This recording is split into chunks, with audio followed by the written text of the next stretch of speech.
com a estreia do especial Power Rangers Once and Always, que vale dizer ficou bem legal e nostálgico, eu acabei lembrando que eu pretendia fazer uma maratona de vídeos falando de Power Rangers. Mas para ficar mais decente eu decidi refazer as reviews já feitas enquanto vou preparando as próximas. Com isso dito, vamos falar sobre a primeira geração de Power Rangers, a geração Mighty Morphin, lançada em 1993 e que durou até 1996 com 3 temporadas. A história começa com 2 astronautas chegando em Marte e encontrando uma cápsula estranha, e ao abrirem, eles libertam a feiticeira espacial Rita Repulsa, uma bruxa espacial que pretendia dominar a Terra. Uma curiosidade que eu gostaria de mencionar sobre a Rita é que, pra quem viu o especial Once and Always, pode ter ficado um pouco confuso sobre o porquê o local do esconderijo dela ter o nome de Bandora Palace. Isso é porque esse é o nome da vilã de Z-Ranger, a série original do Super Sentai que eles se baseiam.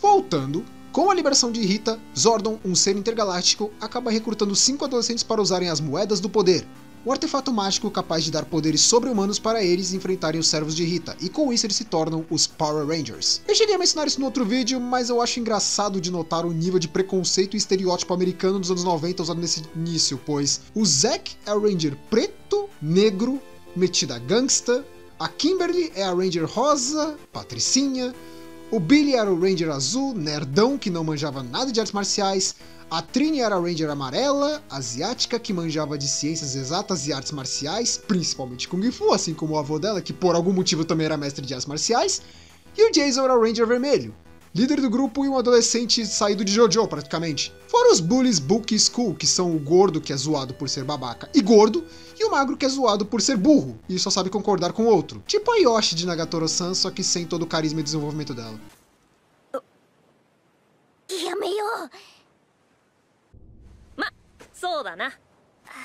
Eu entendo que essa temporada foi feita nas coxas e que praticamente mais da metade dos momentos foram completamente copiados da série original Z-Ranger, mas isso não muda o fato de serem estereótipos datados, que podiam funcionar nos anos 90, mas que hoje em dia são bem toscos. A primeira temporada tem muitos problemas, mas alguns momentos bem construídos, como o aparecimento do Tommy, o Ranger verde que surge como vilão, mas se torna um mocinho, a relação dele com a Kimberly, ou até os mini-arcos dos episódios que conseguiam ser bem interessantes. O que eu não posso dizer sobre a segunda temporada? A segunda temporada de Mighty Morphin Power Rangers começa com a introdução do vilão Lord Zed, o imperador do mal que rouba o posto de Rita Repulsa e se torna o principal inimigo dos Rangers durante a segunda temporada, mas apenas em partes.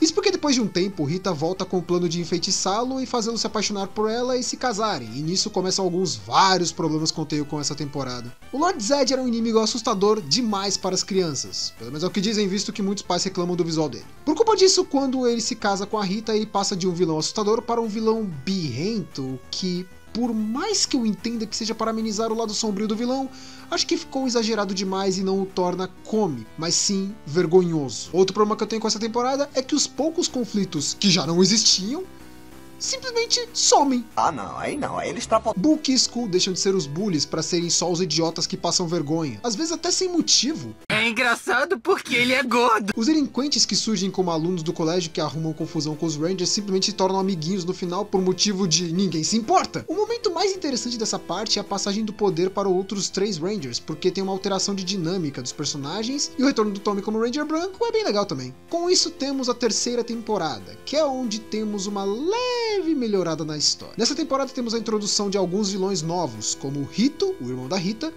e Master Vile, o pai da Rita, além de momentos tensos como a destruição dos Zords e os Rangers precisando ir atrás do poder ninja para continuar a luta contra os vilões. Mas ainda temos como piorar a situação. Lord Zed acaba sequestrando o Falcão Zord e rouba a moeda do poder da Kimberly, o que cria uma trama bem tensa. Mas como nem tudo é perfeito, essa temporada tem seus problemas também e acaba sendo focado no nível infantilizado e burro dos vilões. Primeiro a ser mencionado são os Zords lendários que o Zed pede para os Rangers usarem para tentar controlar eles. Mas lógico que não funciona, e é hilário imaginar que a única pessoa que percebeu que seria uma ideia estúpida foi a Rita. Já o segundo é a introdução de outro personagem, a Cat, uma garota que começa como espiã da Rita que se apaixona pelo Tommy e, com isso, começa a ter problemas com a Kimberly pela relação dos dois. Mas essa trama se resolve porque a Cat quer ser uma garota boazinha, então quando a Rita chama de garota malvada, ela fica triste e decide ajudar a Kimberly e trai a Rita.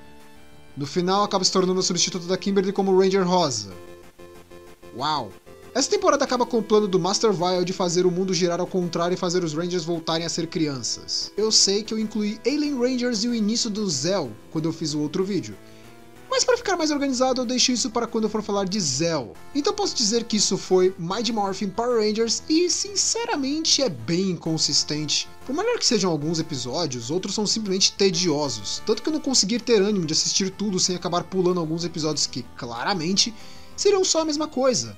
A falta de conflito para uma série com adolescentes é simplesmente ridícula. Por mais que seja uma série infantil, dá a aparência de que eles são todos amigos e nunca discutem ou brigam, e isso é muito fantasioso.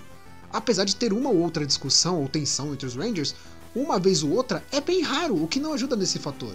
Fora que quando ocorre, acaba sempre com todo mundo sendo amiguinho de novo e pronto! Com tudo isso, eu posso dizer que Mighty Morphin Power Rangers merece uma nota 6. Ele tem tramas legais em alguns arcos, e esse lado mais bobo das lutas é bem típico da série e acaba agradando. Mas o lado Slice of Life dos adolescentes é bem irreal e irritante, praticamente só uma desculpa para existir interação fora das lutas. Algo que foi bem melhor explorado no Once and Always, onde a filha da Trini pelo menos tem seus conflitos e problemas, e evolui durante a história. Mas por enquanto é isso. Em breve vou estar voltando para falar sobre Power Rangers Zell finalmente, e se render bem, eu continuo essa série trazendo as outras gerações também.